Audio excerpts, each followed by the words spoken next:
What's up, guys? Welcome back to 40s Vibes. Welcome back to the channel. In today's video, we're going to have a little something special called Storytime. Okay, in this video, I wanted to do a story time on my hysterectomy. Okay, now I had the hysterectomy December 2018, but I want to just give a little background leading up to 2018. Okay. Gotta have my little notes so I can make sure I explain everything. Okay, so I was having fertility issues years ago. This is before I met Patrick. I would say this is around 2009, 2010, because I also had 2 myomectomies. I had fibroids, and so I had 2 myomectomies to try to fix that, make some of them go away or whatever. But after that second myomectomy, I think that things got worse, actually. Okay, so fast forward to 2013, and my cycles started getting heavier. Okay, and so I've always had 7-day cycles, but now they started getting heavier. And they started lasting longer than 7 days. Like, it would last up to 10 days. Some days it'll last 14 days. Okay? That's in 2013. Come 2017, so a whole 4 years later, I'm up here suffering, having like 2-week cycles. More symptoms started to happen. Like, my bladder, I guess the fibroids were getting bigger and they were pressing on my bladder. So, like, I could not hold my bladder. I would have to really go to the restroom. Like, the moment I can tell I need to go to the restroom, I need to hurry up and go. Okay, then my cycle started getting painful to where I could tell that I was whelping. That's the only way that I can describe it. Like, it seemed like my sides were getting bigger every time it was that time of the month. Okay, and then I would also have trouble walking. Like, I can just walk, like, the moment I step on my right foot, I just can feel something pressing. Something's getting, just pressing, and that would hurt. So I would walk with a limp all the time during my cycle. Crazy. That's when I found out, okay, I can't have kids. So I was depressed for a little bit, crying, and yeah. But now, I mean, I'm glad that I do not have kids now. But at the time, I was really sad and depressed. But I was like, I just want this out. I don't care if I can never have kids. I just want this out of me, because I do not think this pain is normal, and it's supposed to be like this during my cycles. Okay, so in 2018, I went and saw my gyno, and I basically scheduled surgery. But first, she wanted to schedule an endometrial biopsy. So, speaking of the endometrial biopsy, there's a small funny story on that, because I researched what that consists of. And my endometrial biopsy did not go anything like the videos showed, okay? Because for one, you're supposed to be laying down, and they, go in you and cut a piece of cut something. Me, because I was also bleeding during this time, and so she couldn't get to it. So I had to get on my knees and bend over, basically, and she tried to do it that way. And I guess, I mean, this might be too detailed, but I guess I shed so much lining or whatever. I don't know. I think that's what she grabbed, because I didn't feel them, like, take a chunk of anything. She even asked me, did I feel that? And I was like, no. So I just thought that was weird, because that was nothing like the videos that I looked at over endometrial biopsies. But I just thought that was weird. I had to throw that in there. So your endometrial biopsy will probably be completely different than mine. I feel that I lucked out because I didn't feel anything. And I heard that it hurts. Okay, so with that being said, so we scheduled the surgery for December 2018. And the small thing about the surgery, I mean, he's going to go into a little bit more detail on that because him and my mother was there. But I just have to add this, that when, you know, you go into surgery, it's like you blink and you wake up and the surgery's over. With me, I felt like I never blinked. I felt like I was awake. I was wondering, when are they going to start the surgery? And I hear the person saying that the surgery is over. They're getting ready to send me to recovery. I don't remember falling asleep. That is what's crazy, because the nurses were still in their same spot as for when, you know, they gave me the anesthesia. So that was strange. So it wasn't even a blink and it was over. But the surgery lasted 7 hours. And so Patrick will be able to tell you more about what all happened during the surgery. Mm-hmm. So, okay, during the 7 hours, which initially the surgery was only scheduled to be a 3-hour surgery. Okay, so when the 3 hours came, you know, we was expecting for the doctor to come out and, you know, give me and her mother an update on what's going on. But another hour passed, was turned into the 4th hour, and that's when we started getting a little bit concerned. So we went to the desk, and, you know, was asking some information about what's going on with her surgery. And they said she's still in surgery, and the doctor will be out in a moment to give you an update. So the doctor came out around 30 minutes afterwards, and she gave us an update, said, well, the surgery's taking a little bit longer than expected. So she should be out within another hour. Okay, so that hour turned into another 4 hours. So at the 4th hour, the doctor came out and gave us an update on what was going on with her surgery. And the doctor said, well, it's taking a little bit longer than expected, but she should be out within another hour. Okay, so the 5th hour rolls around, she's still in surgery. 6th hour come around, she's still in surgery. So now it's 3 hours after the initial surgery is supposed to actually end it. Okay, so now we're even more concerned, and we went back up to the desk again, and the people was like, well, we don't know what's going on. We have to wait for the doctor to come give us some information. Okay, so a little bit after that, the doctor came back out with another doctor with her. And initially, I was just like, okay, so what is going on? I think her mother at the time had went somewhere to get something to drink, so she wasn't up there at the moment. And so basically, the doctor told us that things didn't go as planned.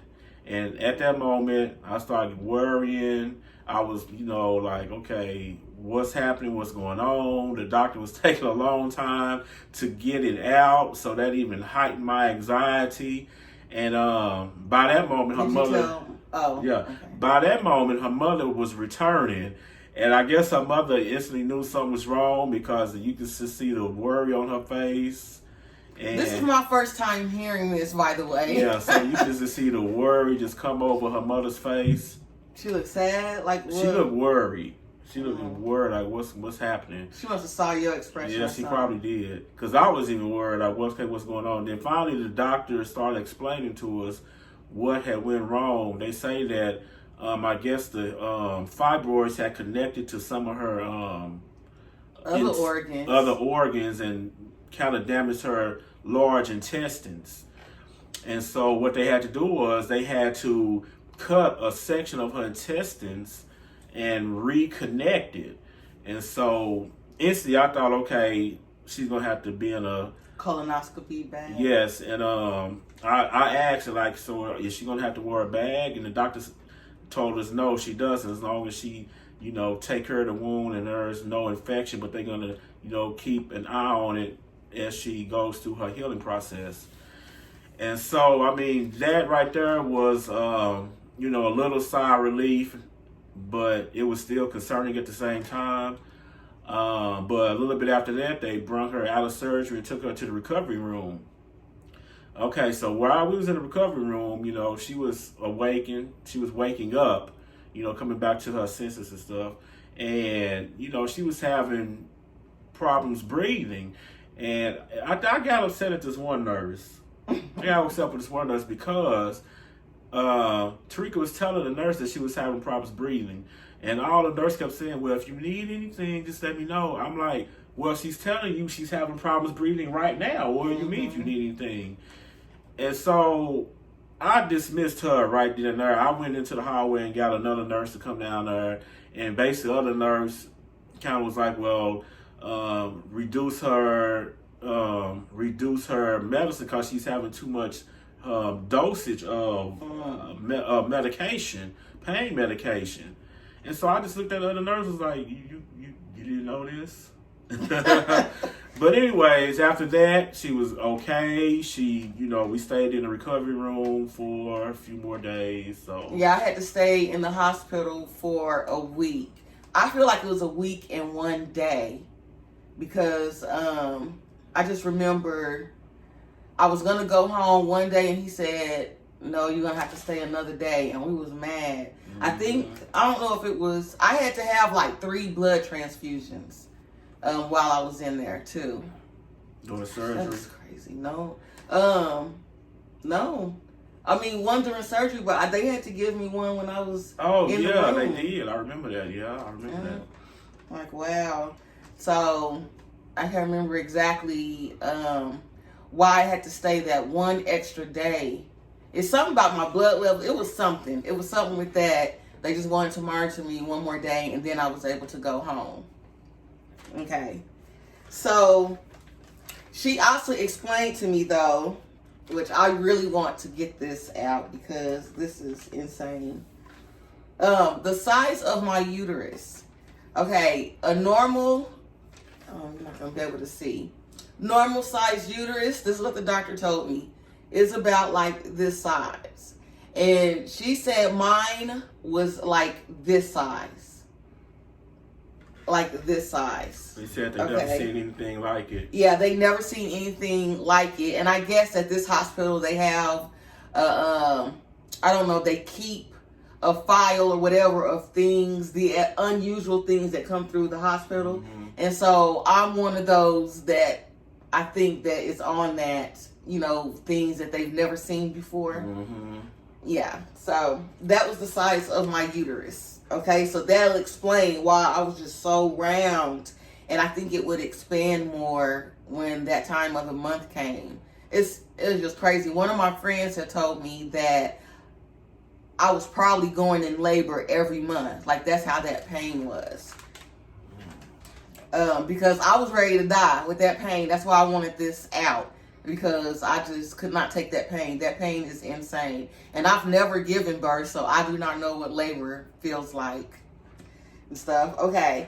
They also said that my fibroids were necrotic, meaning they said when they cut it open that it was black on the inside. So, and it was spreading, like, it was gonna, basically the whole entire fibroid was gonna be black. So it was dead. Like, isn't that crazy? Yeah, but she said that it was necrotic. And, yes, he said they had to cut some of my intestine. And I went in thinking I was going to have a partial hysterectomy, but I had a total hysterectomy. So she had to take everything out. Okay? And my scar, because my uterus was so big, I don't have the side-to-side scar. I have an up and down scar, which I might put a picture of that after it healed some, so it's still showing a scar. I'll put a picture of that up so you can see it right now. Okay, and so that healed, and now I still have the scar. It doesn't look like that, so now I'm wondering if I did something wrong, or is that what's supposed to happen? How it looks now. I think that's how it's supposed to be. Because it doesn't look like the picture that I just showed you. It looks more flattened, and it's not raised. It's like as if it's just part of my skin, so I don't know how to explain that part. Okay, now the aftermath. Fast forward to now, 2021. And I am so glad that I did this. I am so glad. Those were I have went through torture, I feel, for some years regarding this area on me. So I am glad that I did it. I lost about 15 pounds at that time, but I've gained it back over these few years, which is why we're doing the weight loss journey now.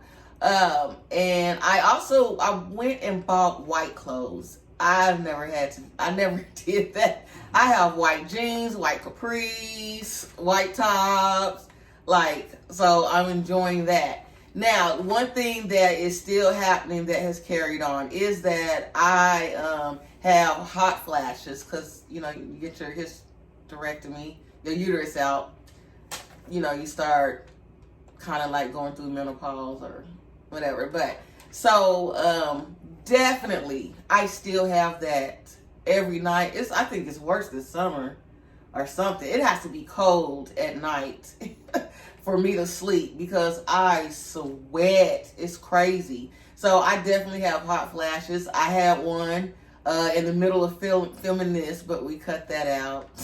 I would rather have the hot flashes than to have that pain again. So I hope that you enjoyed this story time, my hysterectomy story. Oh, I need to add one more thing about the recovery process. I had a waist fastener on.